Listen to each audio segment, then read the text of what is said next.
We are oppressed. We are exploited. We are downtrodden. We are denied not only civil rights, but even human rights. Who taught you to hate the color of your skin? Who taught you to hate the race that you belong to? So much so that you don't want to be around each other.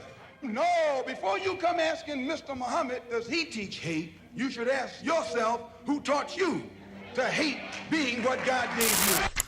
Before he became Malcolm X and embraced Islam, he was known as Malcolm Little. Born on May 19, 1925, in Omaha, Nebraska, he was the fourth of Earl and Louise Little's 8 children. Malcolm's early life was marked by adversity and hardship. His father, Earl, was an outspoken Baptist minister and supporter of Marcus Garvey's Pan-African movement, advocating for black self-determination and pride. However, this activism made him a target of white supremacists who harassed and threatened the family. When Malcolm was just 6 years old, his father was brutally murdered, and his death was ruled a suicide, though many suspected foul play by white supremacists. Following his father's death, Malcolm's family struggled financially, and his mother Louise faced immense pressure raising 8 children on her own. Eventually, the family was torn apart by welfare agencies, and Malcolm and his siblings were sent to various foster homes and orphanages. This separation deeply affected Malcolm, and he later described his childhood as filled with turmoil and instability. Despite his challenging circumstances, Malcolm was an intelligent and precocious young man.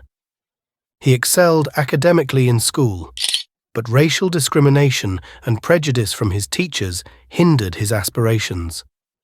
Frustrated by the limitations placed on him because of his race, Malcolm dropped out of school at the age of 15 and moved to Boston to live with his half-sister, Ella Collins. In Boston, Malcolm found work as a railroad dining car waiter and quickly became involved in street life, engaging in petty crimes and hustling to survive. His experiences in Boston exposed him to the harsh realities of racism and inequality, and he became increasingly disillusioned with the promise of the American dream. Malcolm's life took a dramatic turn when he was arrested and sentenced to prison for burglary at the age of 20. It was during his time in prison that Malcolm began his transformation. He discovered the teachings of the Nation of Islam and embarked on a journey of self-education and spiritual enlightenment. Inspired by the teachings of Elijah Muhammad, the leader of the Nation of Islam, Malcolm converted to Islam and embraced a new identity as Malcolm X, symbolizing the rejection of his slave name and reclaiming his African heritage. Malcolm's journey from a troubled youth to a powerful advocate for black liberation and empowerment was just beginning, but his experiences before Islam laid the foundation for his later activism and commitment to social justice. After embracing Islam and joining the Nation of Islam, Malcolm X underwent a profound transformation that would shape the course of his life and legacy. As a devoted follower of Elijah Muhammad, Malcolm X became one of the most prominent and influential voices in the struggle for civil rights and black empowerment in America.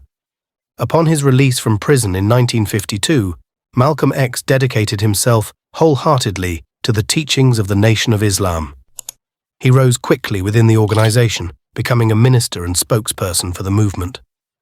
Malcolm's charismatic and fiery oratory style captivated audiences, and he gained a reputation as a powerful advocate for black nationalism and self-defense. Throughout the 1950s and early 1960s, Malcolm X played a central role in expanding the Nation of Islam's influence and membership.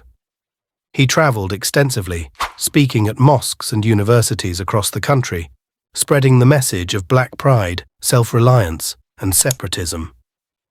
Malcolm's uncompromising stance against white supremacy and his call for black self-determination resonated with many African Americans who were disillusioned with the slow pace of progress in the civil rights movement.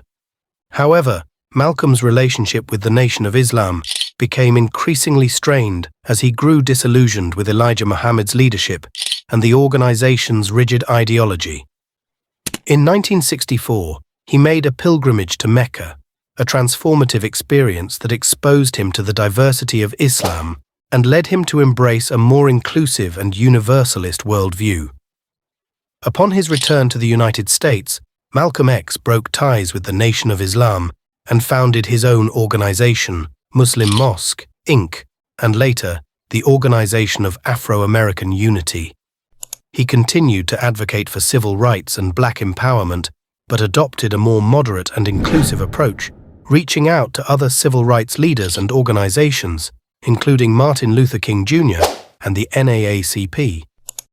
Malcolm X's evolution from a fiery militant to a visionary leader of the civil rights movement was tragically cut short when he was assassinated on February 21, 1965, at the Audubon Ballroom in New York City. His death was a profound loss for the struggle for racial equality, but his legacy continues to inspire generations of activists fighting for justice and freedom around the world.